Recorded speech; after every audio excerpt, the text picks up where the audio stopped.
Hello children, happy to see you again. This is Dakshayani, handling biology from Bhadasanan Metric Higher Secondary School, Arakonam. Children, today we are going to see 11th standard zoology, the second chapter, Kingdom Animalia. In this Kingdom Animalia chapter, so far we have discussed about some of the phylums, and today we are going to discuss about the phylum. Can you guess it children? Which is the second largest phylum? Yes, very good. We are going to discuss about the mollusca. Yes, we are going to discuss about some of the mollusca, snails, slugs, squids, everything comes under the phylum mollusca. And now we are going to discuss some of the general characteristics of mollusca and mollusks. In Greek, mollusk refers to, mollusks means soft bodied. The soft bodied organisms comes under the phylum mollusca, and they exhibit bilateral symmetry, right? They are asymmetrical, but some exhibit bilateral symmetry, and they are triploblastic. Triploblastic in the sense, triploblastic means they have the three germ layers. One is ectoderm,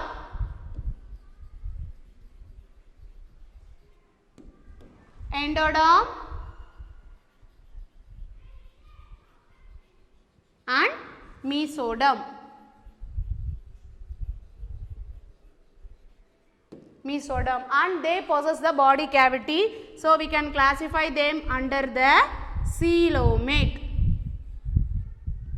Coelomate. So these are all the general characteristics of phylum mollusca, and some are terrestrial, that is they are found on the land, and some are marine, that is we can see or marine, and some are freshwater also. We can see under the ponds slugs, right?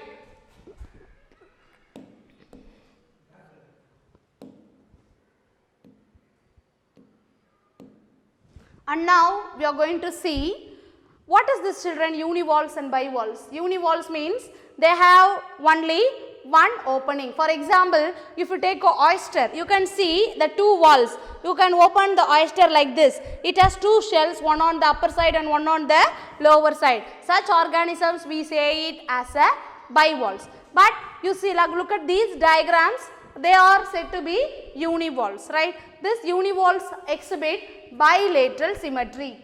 Yes, univalves. We say Valampuri Sangha, Idampuri Sangha, right? They both come under this univalves only, because they have only one covering, only one opening, that is a shell. So we say it as a univalve. Only they can be divided into two, so they exhibit bilateral symmetry, but the other mollusks cannot be divided, so they are asymmetrical. So this is, and here from this phylum onwards we can see the differentiation. The body is divisible into head, the muscular foot. Have you all seen how the snail moves children with the help of its muscular foot, and then the visceral hump. So how the body is divided? The body is divided into three: head, the muscular foot and the visceral hump. And now we are going to study about the internal structure of the mollusca. So this is the body of this mollusk snail, and you can see it is covered by the soft tissue, the visceral hump. Hump means what? Made, right? You can see on the body of the snail, you can see some hump like structures, and it is covered by the soft bodied cells called as a mantle. Called as a mantle. Like this, the mantle is there, and above the mantle only we can see the shell, right? We can see the shell. So mantle covers the visceral hump, and in between the snail and the mantle there is a space called as a mantle cavity. So this we call it as a mantle cavity. Mantle cavity, and here the mantle cavity possesses the gills. Gills, what is organs? What's the use of gills? Yes, respiration. So you just look at this, children. This red color structure is the gills, which helps in respiration. And the gills, we also call it as the name Ctenidia. What we can call? Ctenidia. Just underline in your book, children. So we studied about the visceral, hump, mantle cavity and the gills, right? And now we are going to see about the mouth, right? Here near the mouth you can see some of the rasping organs called as radula, which helps in gathering the food, right? The rasping organ, just look at this, children. The small one, it is enlarged to show how it has many projections called as ranula near the mouth, which serves as a rasping organ. And here this mollusk, they have the well developed sense organs. The sense organs, or we can say they possess the eyes, and they have the well developed structures called as a osparidium. Just here, what is this structure, children? Osparidium. Osparidium. Osparidium is used to check the purity of water.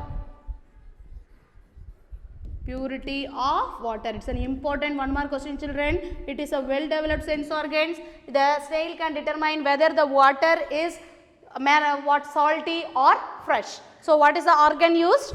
Osparidium.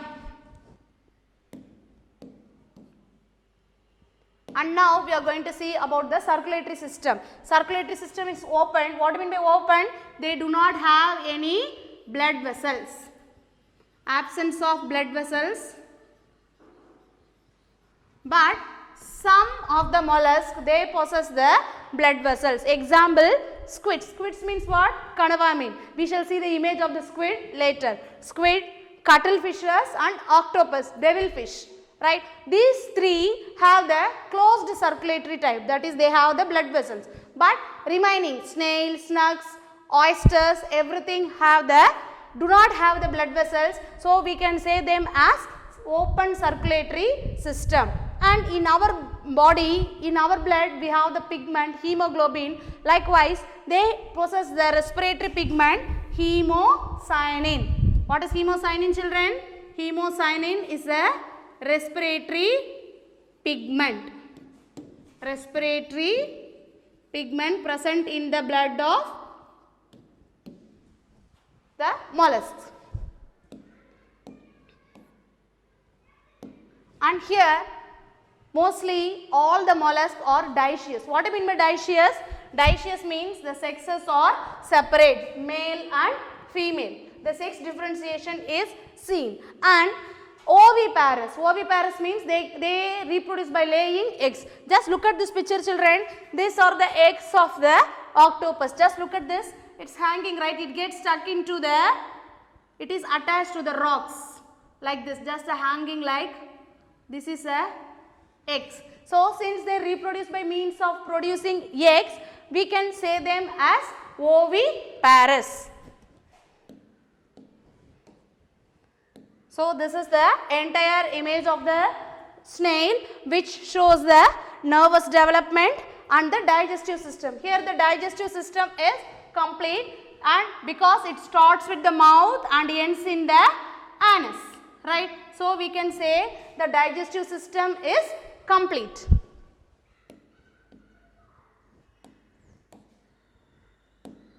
And the development is indirect. They reproduce sexually, they lay the eggs, but they undergo the larval stage. Just look into this picture, children. It is a larva. The larva, we call it as veliger larva. Just underline in your book, veliger.